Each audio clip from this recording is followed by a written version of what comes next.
So I'm sure you've heard that you can drive 30 to 50% of your online sales via email marketing, but I'm betting that you don't know what to do next or what platform to use to drive that revenue. So the first step in that process is picking the right platform. And that's what we're going to cover in today's video. We're going to go through the 4 most popular tools on the market and give you the pros and cons of each. And if you stay tuned to the end of this video, we'll give you the tools best for your business. And this is the tool that I've used to run my retention agency for nearly 5 years and drive more than $50 million in attributable revenue for other e-commerce brands just like yours. And before I did that, I also used this tool for my own e-com brands where I was driving nearly half of each month's revenue from email marketing. So the first tool I'm going to talk about today is Shopify Mail. And this is what we recommend that you start with. And what I would say here is don't overthink things at the start. Focus on your product and driving more traffic to your site so that people can discover you, and don't really put too much effort into email marketing. Shopify Mail will take care of your basic transactional emails though.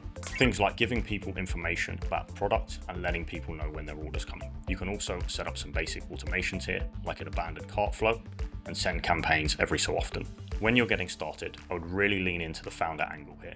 That means don't spend hours coming up with insane designs, do things super light touch, send plain text messages, make it super clear that you're a small business and you as the founder are still taking care of everything, and you'll be amazed at the response that you get. Send basic, simple campaigns once or twice per month, and as long as your store is doing under 10 to 20K in monthly revenue, you'll be absolutely fine with this simple, out-of-the-box tool that doesn't cost the earth. Now, the next platform we're going to talk about is MailChimp, and this used to be the go-to tool for every brand in the business. And there's still a lot of legacy brands using it, but in my opinion, it feels very much like the WooCommerce or the WordPress of the internet.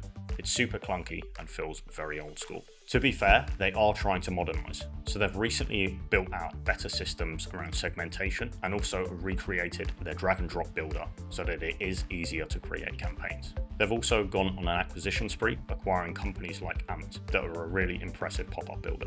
So they are trending in the right direction, but in my view, there's still a long way to go. Quite simply, there's better alternatives out there. The UI is clunky, the platform is hard to use, the targeting of customers is weak, which means that you can't build out the full flow suite, and overall, the customer experience is pretty poor because there's poor support functions and limited creative options. The next platform I'm going to talk about is SendLane. And if you're active on Twitter and certain sides of the D2C sphere, you'll have heard the name for sure. It's received a lot of hype over the past few years. Now, Jimmy Kim was a great leader who absolutely crushed it with support, events, and was a big name in the D2C community. The platform itself also has quite a few benefits.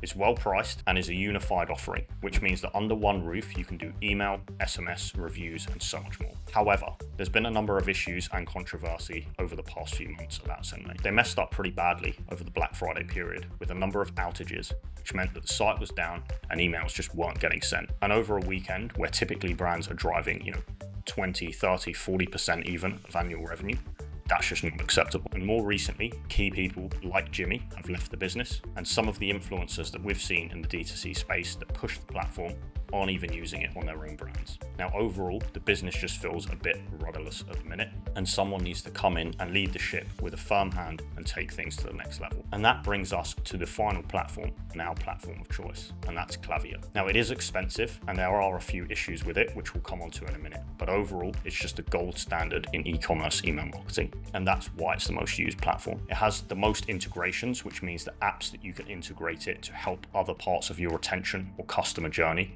are all there. So think things like referral schemes, subscription flows, loyalty programs, POS, so much more. It also has the best data and analytics, so this allows you to track your customers in real time and send them super tailored messaging based on where they are in the funnel and the products that they're interested in. And ultimately, this means that you'll drive more revenue. It's also becoming increasingly more unified. So it's got an SMS platform and plenty of other features. And while they might not be the best in the world at those, you can house everything for your business under one roof. It's also got great templates and an easy to use drag and drop builder, which means that you won't spend hours fumbling around in the back end if you need to get out a last-minute campaign.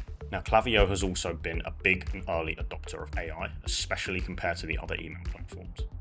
So it's got a great tool that helps you build out segments in a super quick manner, and also to build some basic emails that I'm sure will get more complex and well designed over the coming years.